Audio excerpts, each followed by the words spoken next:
Hello, good morning बच्चों। आज हम परमाणु संरचना आधुनिक में नेक्स्ट वीडियो N+L रूल लेकर के आए हैं। इसको आप ध्यान से समझ लेंगे। N+L रूल क्या होता है?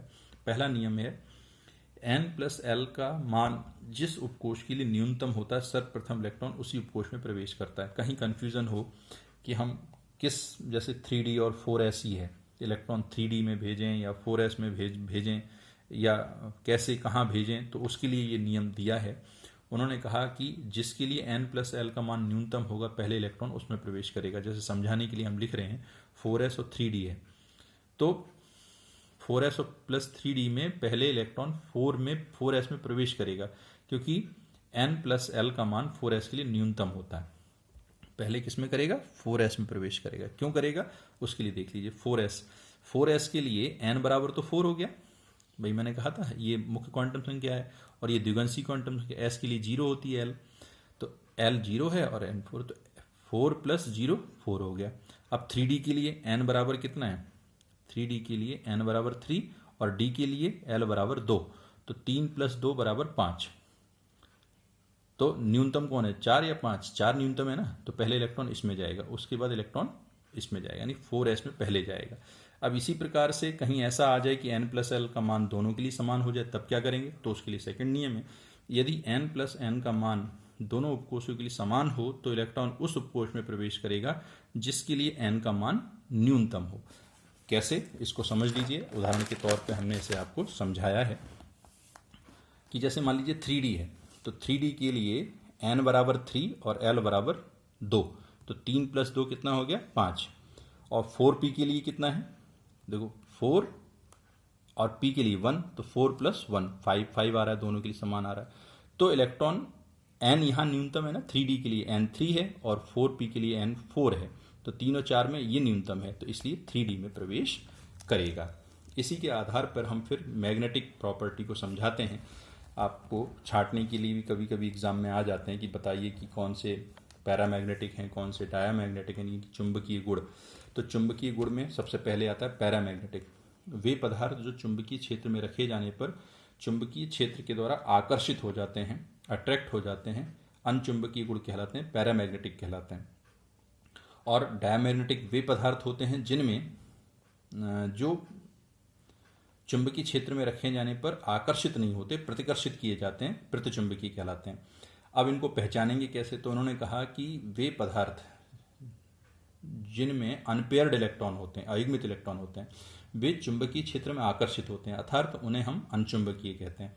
और वे पदार्थ जिनमें अनपेयर्ड इलेक्ट्रॉन नहीं होते, सारे पेयर्ड होते हैं, सारे युग्म बने हुए होते हैं, तो वो कहलाते हैं डायामैग्नेटिक, अर्थात प्रतिचुंबकीय।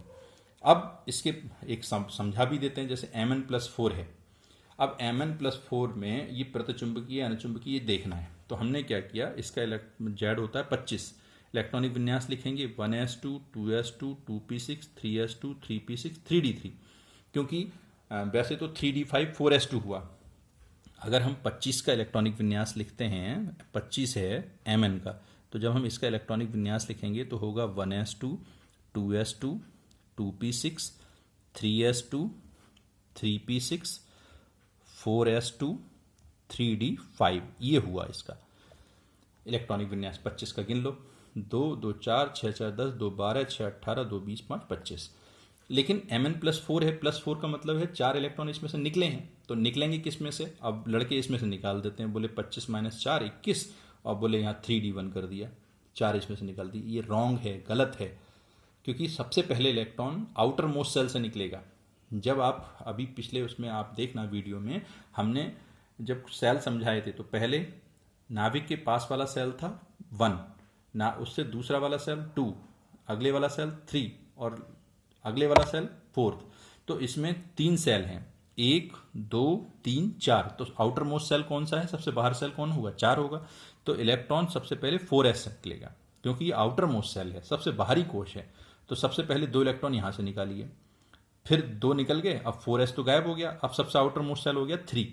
अब 3 में भी सबसे बाहर होगा 3d, 3 में भी सबसे बाहर होगा 3d।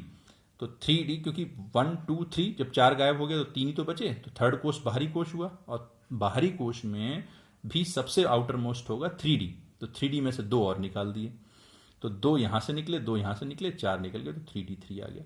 अब 3D3 हो गया, भरेंगे कैसे? इसमें 5 होते हैं ना, 1 2 3 4 5, तो 3 इलेक्ट्रॉन भर दिए। तीनों क्या है? अनपेयर्ड है, क्योंकि हुंड के नियम के अनुसार भरे जाएंगे, पहले एक एक जाएगा सब में। तो 3 है, तो ये कैसा होगा? ये चुंबकीय क्षेत्र में आकर्षित होगा, अर्थात ये पैरामैग्नेटिक है। और इसमें अनपेयर्ड इलेक्ट्रॉन कितने? 1 2 3। तो ये 3 है। हमने इसमें 2 चीजें आपको समझा दी, एक तो मैग्नेटिक प्रॉपर्टी समझा दी, दूसरा धनायन का इलेक्ट्रॉनिक विन्यास कैसे लिखते हैं ये भी हमने आपको समझा दिया, और अनपेयर्ड इलेक्ट्रॉन कैसे निकालते हैं ये भी आपको इसमें समझा दिया। इसी के पश्चात एक और समझा देते हैं, Al+3।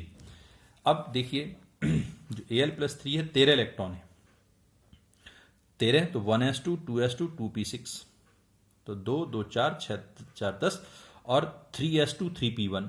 अगर आगे 13 लिखते तो 3s2 3p1, तो पहले 3p से 1 निकलेगा, फिर 3s2 से 2 निकल जाएंगे, 3 इलेक्ट्रॉन निकल गए, तो ये बचे केवल 1s2 2s2 2p6। ठीक है, फिर से सुन लीजिए, 13 का अगर हम इलेक्ट्रॉनिक विन्यास लिखेंगे 13 का, जैसे मान लो ऊपर लिखे दिखाऊं मैं, Z बराबर 13 का, तो क्या हुआ? 1s2 2s2 2p6 और 3s2 3p1, ये हुआ। तो देखो 2 2 4 6 4 10, 2 12 और 1 13, तो 3p से 1 इलेक्ट्रॉन निकल गया और 3s से 2 निकल गए, 3 निकल गए, तो यही तो बचेगा 1s2 2s2 2p6, यही बचा। अब लास्ट वाले में देखेंगे अनपेयर्ड इलेक्ट्रॉन, ये तो सब पेयर्ड होते हैं, अंदर वाले सब पेयर्ड होते हैं, अंदर वालों को देखने की आवश्यकता नहीं है, सबसे बाहर वाले को देखिए, अगर इसमें अनपेयर्ड हैं या इसमें पेयर्ड हैं यही डिपेंड करेगा, अंदर वालों को मत देखिए, अंदर सब पेयर्ड होते हैं। अब 2p है, तो 2p में 1 2 3 3 कक्षक हैं और 6 इलेक्ट्रॉन है, तो पहला दूसरा तीसरा चौथा पांचवा छठा सारे पेयर्ड हैं, सब में 2 2 हैं, तो अयुग्मित इलेक्ट्रॉन इसमें कितने हो गए? 0। तो जब 0 है तो ये चुंबकीय क्षेत्र में क्या होगा? प्रतिकर्षित किया जाएगा। तो इस तरीके से हम धनायन और उसका इलेक्ट्रॉनिक विन्यास भी लिख सकते हैं, अनपेयर्ड इलेक्ट्रॉन भी छांट सकते हैं, और हम उसमें मैग्नेटिक प्रॉपर्टी भी दिखा सकते हैं। आज की वीडियो में इतना ही।